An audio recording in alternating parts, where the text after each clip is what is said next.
Hariom Vidhyabhaskar Ji, and hello, welcome to the second part of the Dharma and Veganism series. Today we are going to be discussing with Vidhyabhaskar Ji about what, as Hindu dharmic practitioners, what do we have to really take or learn from the current COVID-19 pandemic? Very good question, Dina Ji. So, there's so many levels. If we had 2 hours, we could cover all of them.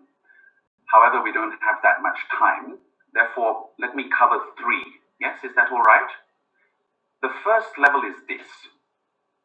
The ancient Hindu Sanatana Dharma means the eternal order of things. Yes? The ancient Hindu Sanatana Dharma view is this, that all of nature, all creatures, all beings of nature, and all human beings are intertwined in a codependent relationship. That means a mutually dependent cycle of existence.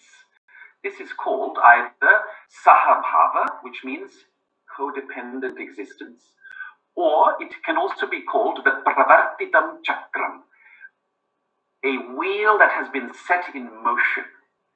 So the first one can be found in works of great thinkers such as Nagarjuna, who is the founder of the non-dual middle way school of thought, great master of Dharma.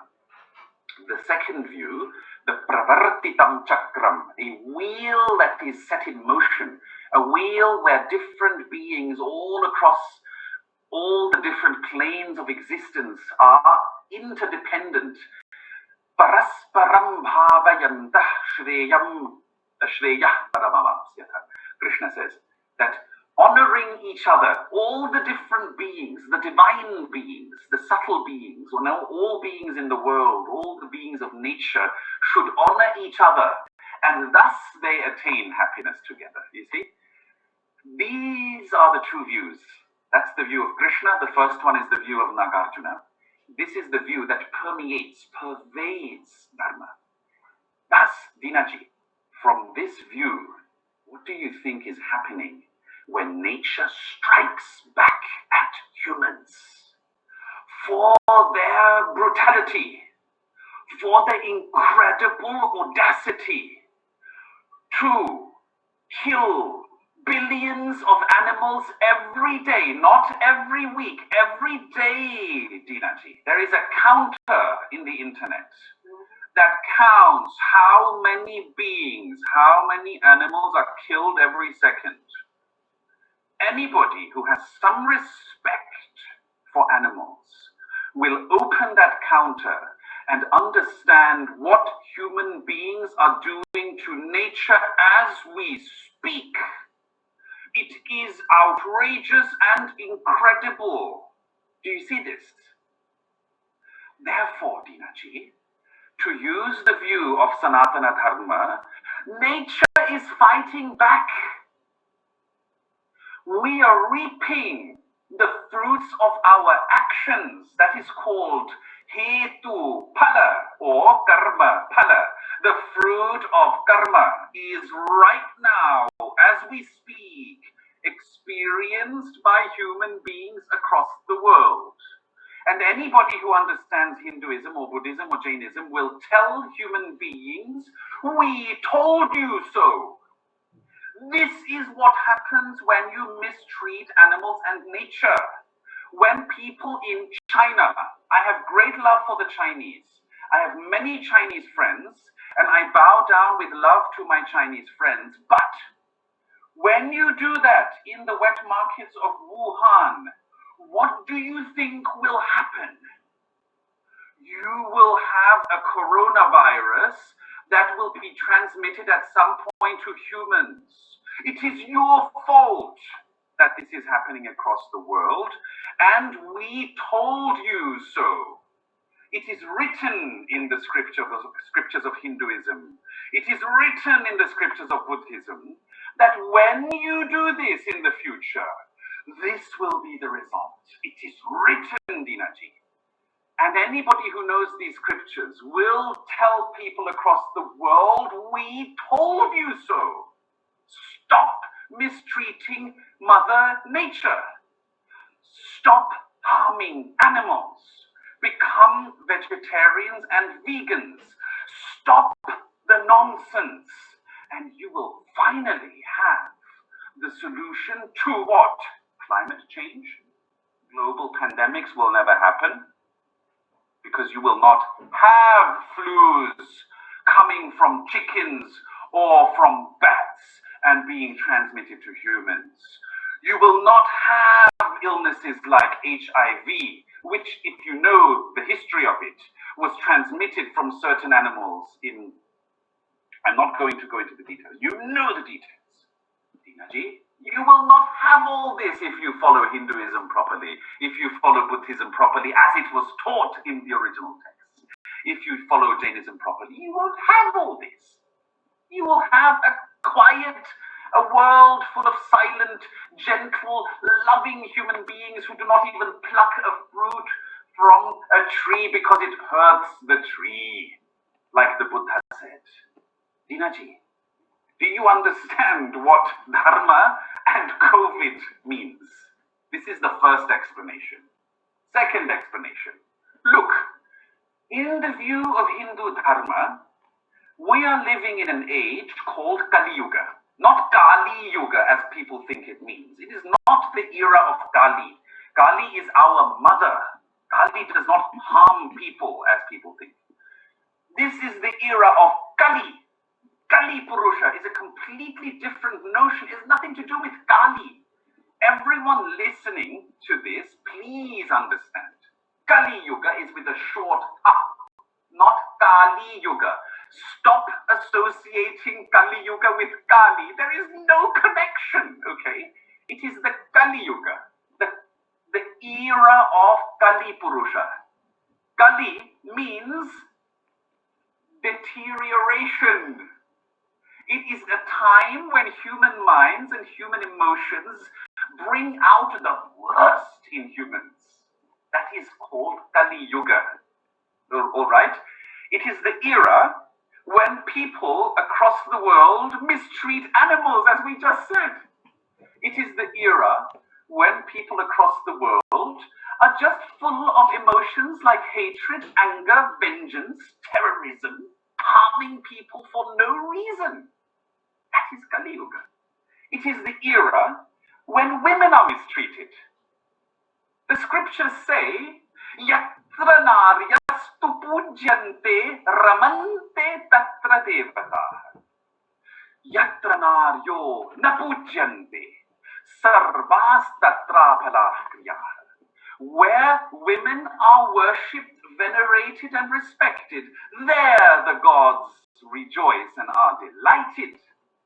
But where women are not respected, there all activities, all things you try to do will fail. This is the scriptural statement. Dinaji, in Kali Yuga, animals are mistreated, nature is mistreated, women are mistreated, children are mistreated, and even men are mistreated. It is the era of negative emotions. This is the second point. Third point. And the connection to COVID is what? Well, we already analyzed that. That is why we have COVID, isn't it? Because of this era we are in, where people mistreat animals, right? Third point, Dinaji, and this is the last point, we could go on forever. The third point is, this is the world of suffering and dissatisfaction. Krishna said, this is the Shashvatam Dukkhalayam, the world of eternal suffering. The Buddha said, this is the world where, because of constant obsessive desires, all the time wanting something for yourself, all the time thinking only of yourself, me, myself, and I, you will always suffer. That is the first noble truth of the Buddha.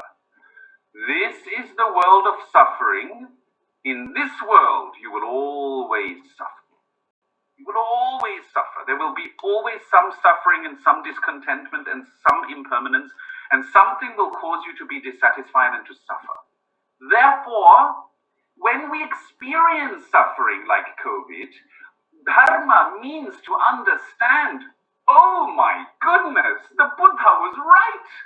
Oh my goodness, Krishna was right. This is the world of suffering. We should now follow Dharma because they are right. We should stop living only selfishly for ourselves. We should now follow Dharma because they were right. Oh my goodness, this is the world of suffering.